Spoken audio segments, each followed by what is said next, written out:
Twins back-to-back walk-off winners. Brooks Lee, the hero today. Final score versus the Rays in Game 2. 6-5. Full deep dive coming up next. Minnesota Twins postcast. This is the Twins postcast. Your instant game reaction for the Minnesota Twins. Part of the Locked On Podcast Network. Your team every day. What's going on? Back in the lab, back at it. Another Twins postcast right here. Locked On Sports Minnesota Network. Your team every day. Luke Inman at Luke_Spinman. Main man with me. Sweet Lou Hennesey. Give him a follow on X at Sweet Lou MN. Twins expert over at Zone Coverage MN. For how much they've struggled lately and sit, 3 games below 500, 43 and 46. This team, Lou, I want to say 7 walk-off winners this year. Where does this Brooks Lee squeeze bunt Buxton scores rank in that group? Just top of your head. Look, I think this one's important for sure, but I think it's really important because it comes after the one that happened yesterday. You know, those kinds of tentpole wins are supposed to really inflate your team. And if today was any indication, it finally worked. It feels like any one of these big wins that they've had, these walk-offs have been followed by a few losses. So it's really fun to see 2 in a row for sure. Yeah, a lot of fun the past 48 hours or so. Lots to get into, too. Twins back-to-back walk-off wins over the Rays, plus our game MVP, biggest turning points, and a quick preview of Game 3 tomorrow. But first, quick reminder, today's episode brought to us by Game Time. Game Time, download the Game Time app, create an account, use code LOCKEDONMLB for $20 off your first purchase. Quick little recap if you missed it. Twins-Rays, Game 2, Target Field. Rays jump all over the Twins early. It's 5-1 in the bottom of the 6th. Twins finally put a nice rally together, put up some big runs in the span of 3 outs. It feels like, especially as of late, past 3-4 weeks when they've struggled, they just have not been able to put up that big crooked number in any inning. And I'm not even talking about a huge crooked number. It was 4 runs. Royce Lewis with an RBI. That scored Carlos Correa. And then Cody Clemens right after that, 377-foot bomb to left field. And all of a sudden, we're back at 5. We're tied up at 5. Bottom 9, Buxton at 3rd. You got Brooks Lee at the plate. The squeeze is on. Lee lays down like this textbook bunt up the first baseline. Buxton speeds too much, never had a chance. Brooks Lee, he's the hero today. A second walk-off hit for Brooks Lee this year, by the way.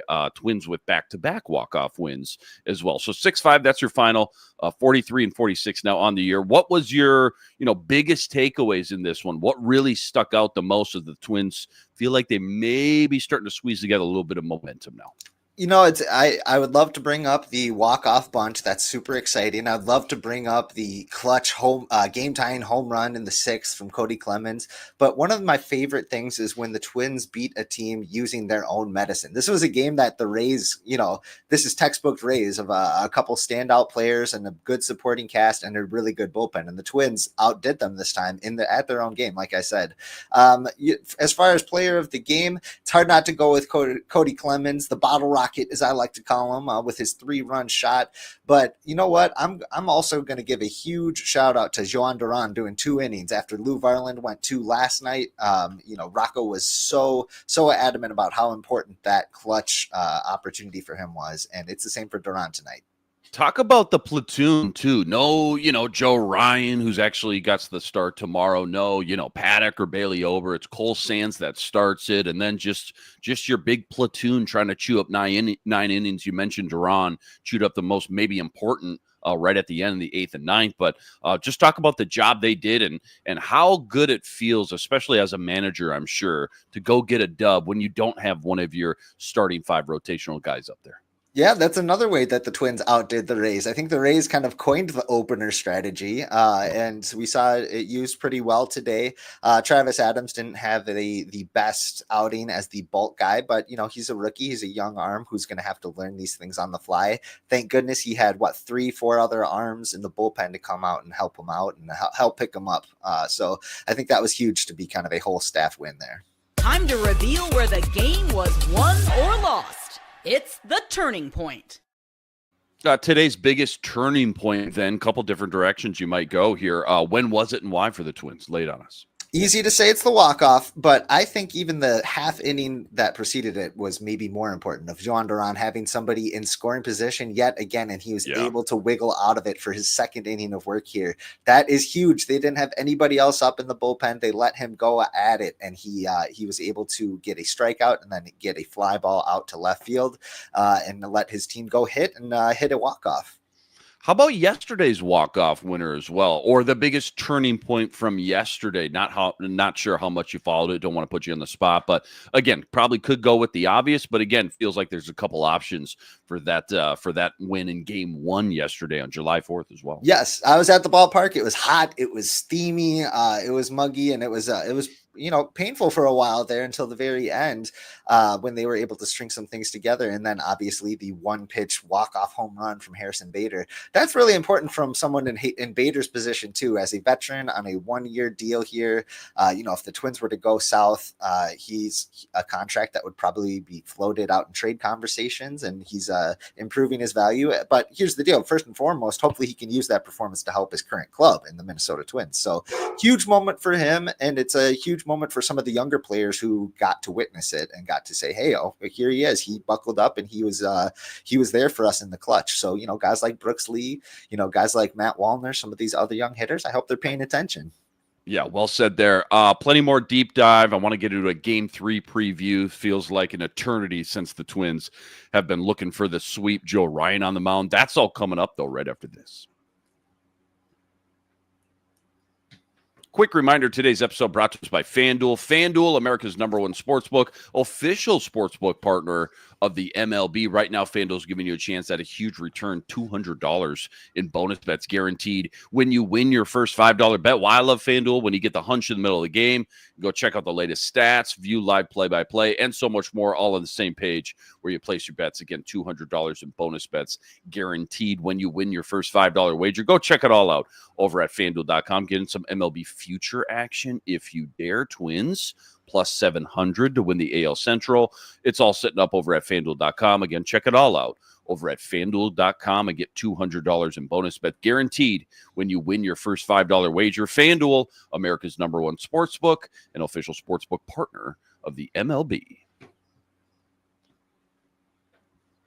All right, let's double dip a little bit. Back-to-back walk-off winners. I need not one, but two game MVPs right after this. This is the Locked On Player of the Game. Think you may have spoiled your first one from today, but nonetheless, say it again. And then again, yesterday's game MVP as well. Yeah, I'll go with the home runs for both of them. I'll say Cody Clemens with that very clutch shot. He's had, maybe I would say limited opportunities as a platoon player, which is probably a pretty good role for him. But he's stepped up in clutch situations when he's got 10 home runs on the year. I'll give it to Cody Clemens tonight. And obviously, got to go with Harrison Bader yesterday. 2 very, very important home runs, including that one in the 9th inning off a pretty good reliever. Brooks Lee and Harrison Bader, if the Twins were, a little bit more, if they were better, if they were sexier, if they were a more successful team, right? Which guy do you think would be getting more love? Because both, it feels like, have had their moments this year, and both right now playing great, kind of heating up right now as they start to string together a couple W's here. I'd probably say that Brooks Lee might be getting, would probably deserve a little more love in that event because he's been an everyday player. They've been using him very heavily at second base and at third when Royce was gone.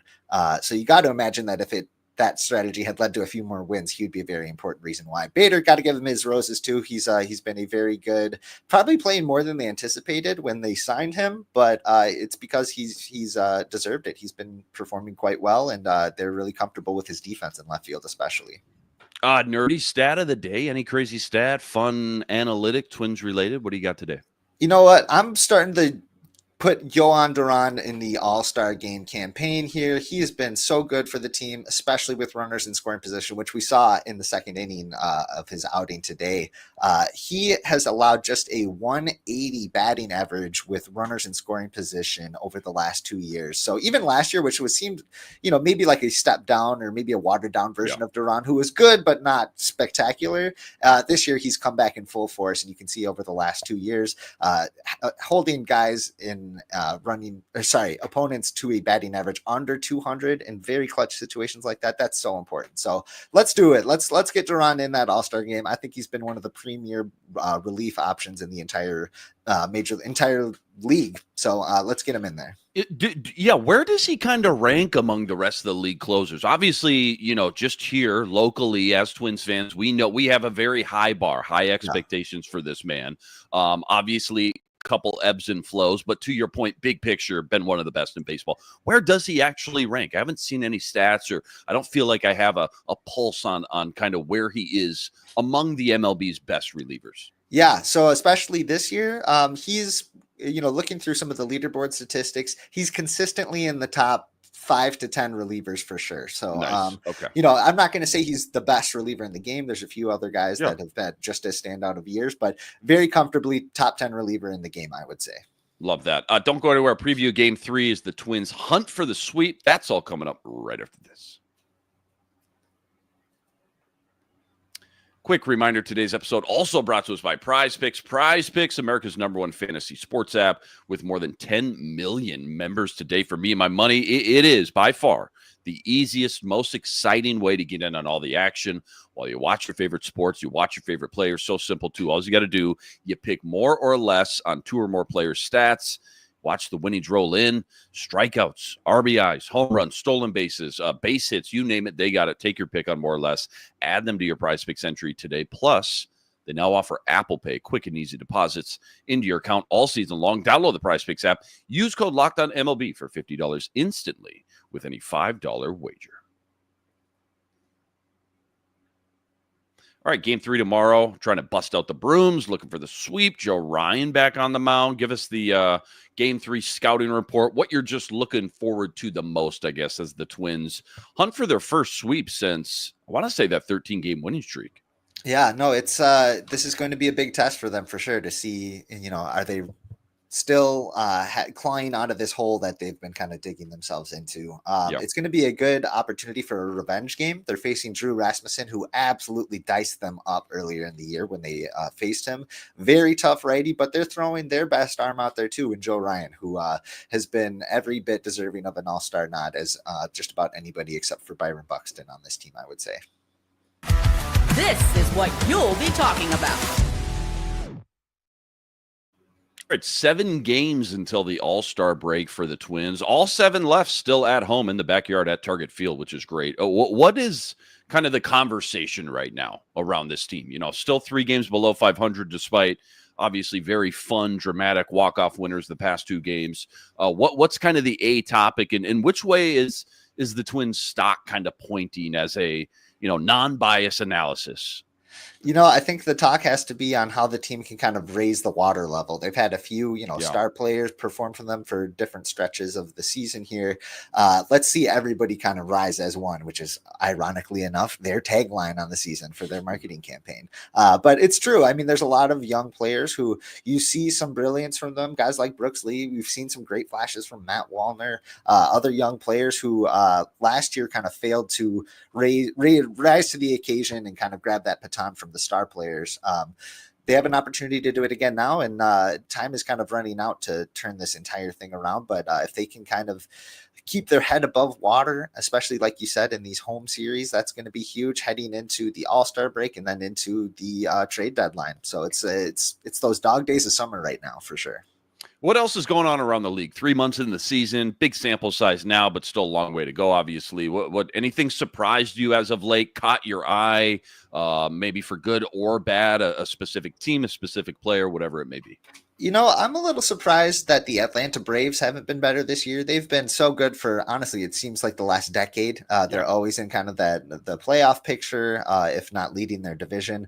This year, they have had similar issues of just turning it on for long stretches at a time, even with Ronald Acuna Jr. coming back and playing at an all-world level.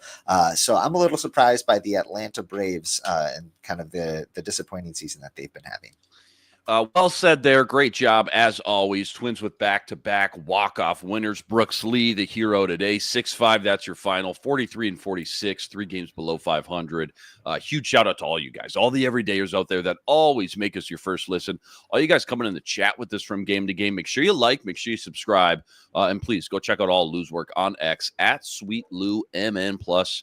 He's always putting up great work over at Zone Coverage, mn.com as well. Luke Inman on X at Luke_Spinman. Again, game 3 tomorrow. Trying to bust out those brooms. Joe Ryan on the mound. Catch you right here. Same time, same place. Until then, signing out.